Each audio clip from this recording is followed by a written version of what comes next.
most important thing you have to do if you want to evaluate somebody is you must first understand their theoretical lens. What is their framework in which they are functioning? And then once you know their framework, then what they are saying can make sense to you. You may agree, disagree, but it'll make sense to you. And then when you respond,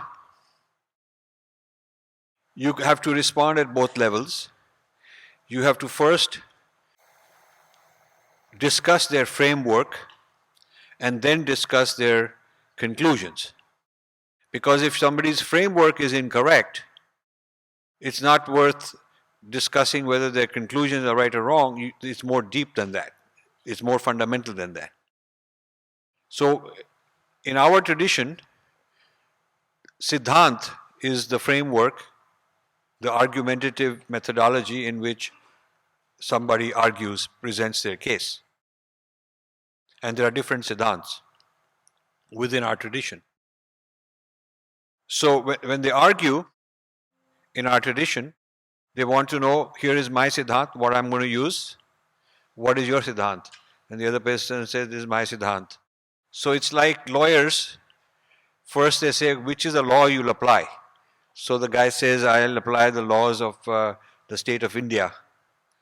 And the other fellow says, I'll apply the laws of the state of China. So the Siddhanta are different, you're not going to get far. See, Siddhanta is important to figure out which one you're going to use. I'll argue based on my methodology, you'll argue based on your methodology. I'll say this is how it should be because it's argued on my legal grounds, and you'll say something else. We don't even agree on the ground rules. It's like you're playing a game and the two teams are playing according to different rules. So you're not even playing the same game. Now, if I want to critique Sheldon Pollock, the first thing I have to do, and the first challenge, which is the very big challenge that Indian scholars, Sanskrit scholars did not meet, have not met still, and Kannan is evidence of that. The challenge you have to meet is to figure out what is Pollock's Siddhant. Because Pollock's Siddhant is not an Indian Siddhant. He does not interpret Sanskrit through any of the established Indian theories of interpretation. His methodology to interpret Sanskrit is such that Indian Sanskrit scholars have no clue what the hell he's talking about. It is largely based on an Italian scholar called Vico several centuries ago, who came up with some theories before Marx. And in fact, Marx is somehow influenced by that. And then there are Hegelian thoughts.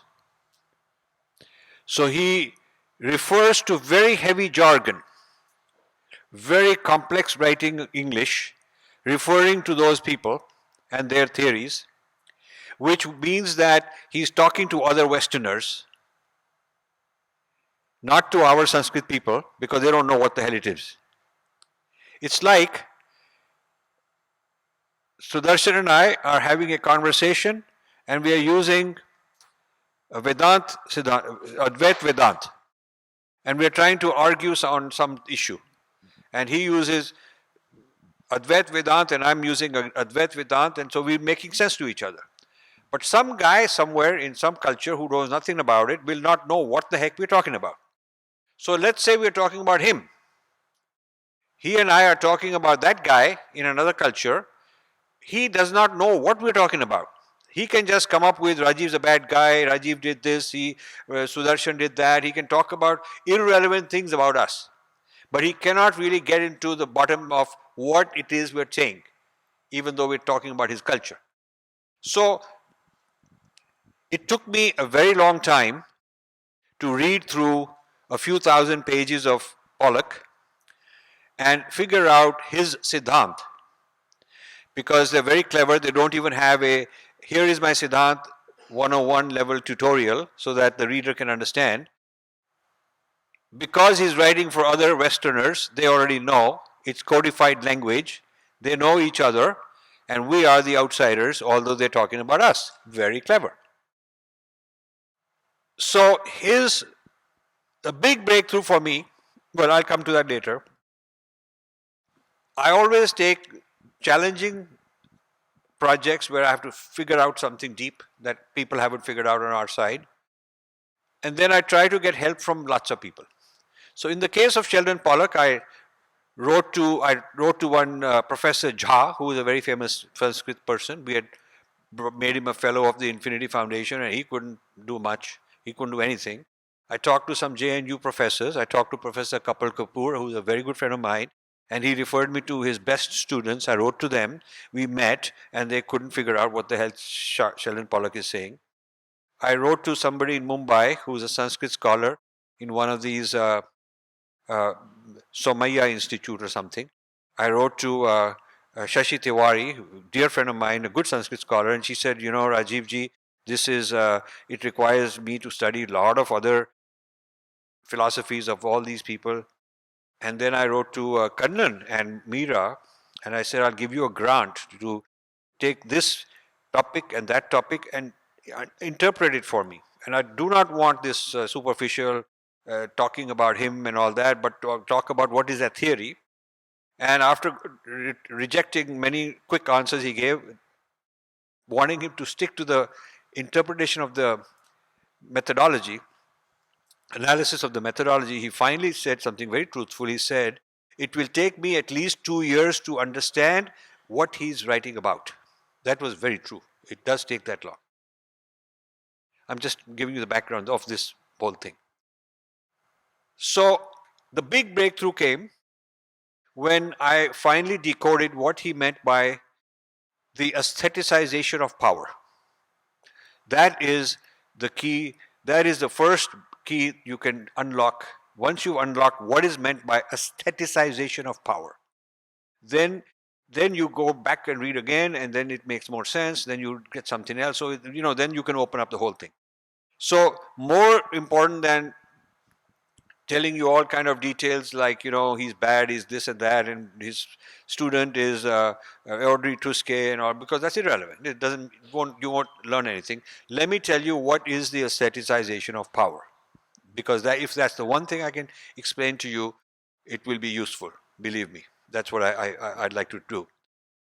When Marxism believed that you have oppressors and oppressed economically, and so people who are oppressed economically will revolt.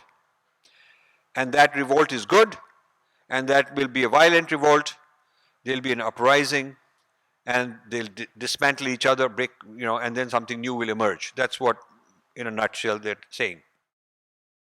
So the Russian Revolution happened when Russia was in trouble economically.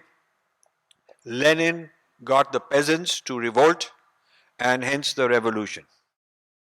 But then a few decades later, there was an economic depression in Germany. And the Marxists were convinced that now there will be a similar communist revolution in Germany. But there wasn't. Instead, Hitler came to power. Nazis came to power. So the Marxists were in disarray. Is Marxism wrong? How come Marxism's prediction turned out to be false? It didn't happen. So they came up with a new theory called the second wave, and some people call it the Frankfurt School of Marxism. And that's also called cultural Marxism. So now what they said is that even if people are economically depressed, but if they feel culturally proud and powerful, they will not revolt. Because even though they don't have money, they don't have economic goods, but they feel culturally, you know, we are great. So what he said is, the elite who want to control the masses and don't want them to revolt, come up with an aesthetic. Aesthetic means some emotional we are Vishwaguru. Okay, everybody goes yelling, wow, wow, Vishwaguru, we don't have any food, but we are Vishwaguru, so then everybody's happy. That's an example. Or my homeland here, we are the great Punjabis and we eat this one, that one, and we do have this music and we know this Bhangra and all that. And if that makes my community happy, even when they got no food, then it has worked. That trick has worked. That is called aesthetics. Aesthetics means, art, literature. So this is called cultural Marxism, means the rulers create a culture of literature, drama, movies, parades to make the public feel very happy about who they are, how good life is. We are great. Put their Raja on an elephant, give him gun salute and say, boom, wow, wow, tumhara Raja to kya baat hai and all. And everybody thinks this British must be very good because see, we are so proud. So put pride in people, cultural pride in people. That is called the aestheticization of power. Means I have power over you, but you don't see it that way. You don't see it as oppression. You see me as a champion of your culture, your identity. You see, now you know that a lot of this goes on, right? A lot of this goes on. So the Marxists in the Frankfurt School interpreted Nazism's success as follows. They said Hitler was a genius in parades and great Third Reich. We are the old Aryans from somewhere or whatever, all that stuff. And blame it on the Jews. And this narrative that we are doing wonderful, we are the greatest people ever, it's those people's fault and they spoilt it, so let's go after them. That's sort of the aestheticization of power. The Romans, when they became Christians, wanted to spread the Roman Empire in the name of Christianity, to kill those infidels, those pagans and all that, was an aestheticization of power in the sense that, we are doing very well, we are great, fantastic. It's those people, the narrative says that we have to go do something to them. It's like Rahul Sood just mentioned earlier this morning, the Islamic approach towards the infidels, making them feel very proud. Now, when a person from that kind of a community who's poor, not well educated, in mundane terms, he's not doing that well, but he's not going to do a communist revolution based on economic issues, because he's been his priest, when he goes to the prayer, has filled in him with this pride of his superiority as a kind of a cultural aestheticization. So it took me a while that Pollock's theory of Sanskrit is that Sanskrit was used by the Brahmins for aestheticizing power over the minorities and the Dalits and the women, and keep them subdued by giving them great mantras and great slogans and great performances. So a book, one of his biggest books, which talks about the grand Sanskrit takeover of Asia, how Sanskrit spread, Ramayana spread to Southeast Asia, Japan, China, Mongolia, Cambodia, Vietnam, all these countries. Why did Sanskrit spread? When you read the book, if you don't really understand it, you think he is really praising Sanskrit. Because he is telling you how in this year, in this century, it went there, and then they had this big, huge temple built, and the king king was promoting Sanskrit in such and such country and such 99% of the Indians whom I talked to who are Sanskrit people said, how can you criticize him? He is praising the rise of Sanskrit and the greatness of Sanskrit. But if you look at it carefully, and that is when I told him I figured it out, he didn't want to talk to me again, because he knew the game is over. When you figure it out, what he's saying is this. There's a conspiracy between the Brahmin and the king, in which they'll support each other and suppress the masses. The Brahmin coronates the king as Ram. He is the Lord Ram in this world. He coronates the king. and he becomes Ram in the eyes of the public. So they all think this is Ram and we have to respect him. And the king in return gives him grants, funds him, protects him, establishes his credibility, his authority as the person who knows everything. So they support each other and they create this aestheticization of power over the masses to rule over them, suppress them, and keep pushing them down. That is called the aestheticization of power.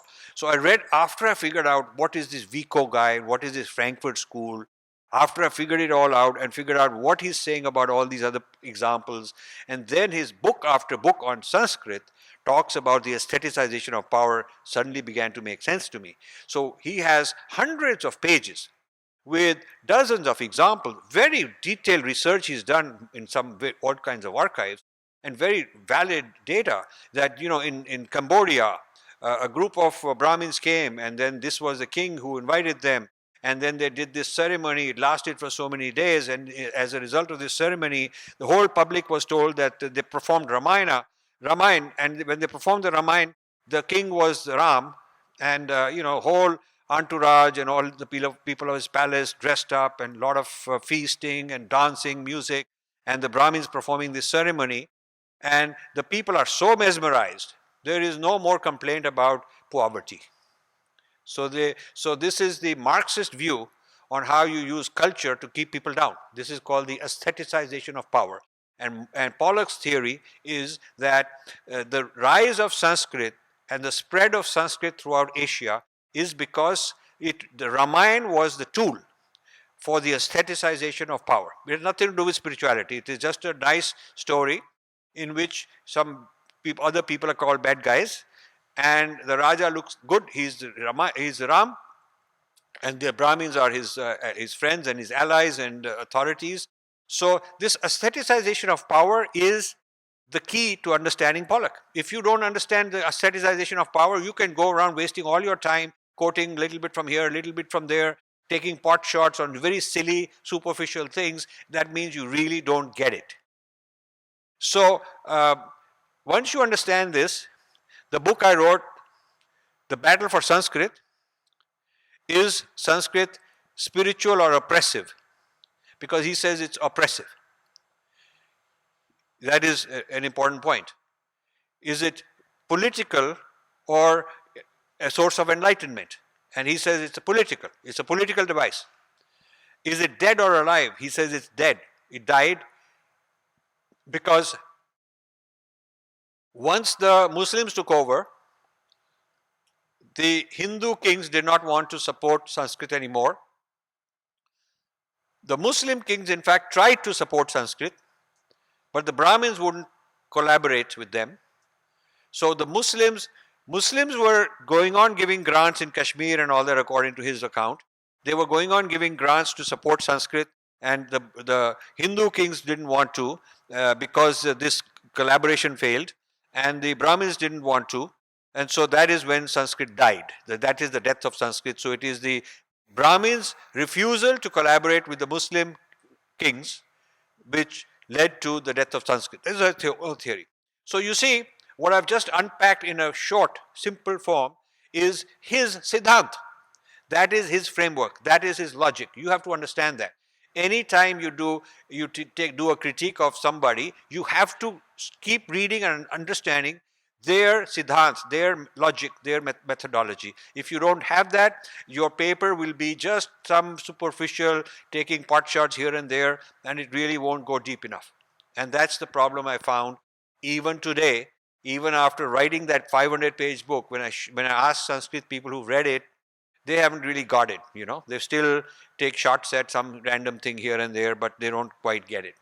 So I just thought that if there's one comment I can make, because time is limited, I would like to explain to you the aestheticization of power, which I think is a very powerful tool.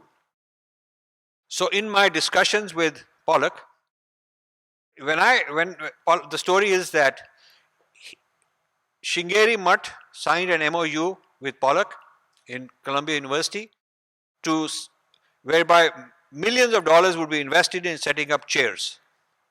In Columbia would be the first one, then there would be several others. And these would be chairs to study Shankaracharya. And Sheldon Pollock would be the guy who would be guiding the study of Shankaracharya in the Western world. And one of my friends was putting up millions of dollars, so he called me to get my views, thought I'll also put in some money. And I told him, stop, I want to do my Purva Paksha on this fellow. I have some suspicion about him. And the more I read, the more I got concerned. So I told them, I don't want anything to do with your project. In fact, I'm going to tell Shankaracharya to stop it. So I went and became the spoiler. I went to Shankaracharya, which is a big drama how I got in because they tried to block me. But finally got to Shankaracharya, told him this whole thing. And he gave me a little time to write my report. And I asked for more time. Eventually I produced a whole book. And Shankaracharya stopped the project. There's no more chair of that kind. And of course, everybody got very angry at me because their game was spoiled. So this is a story.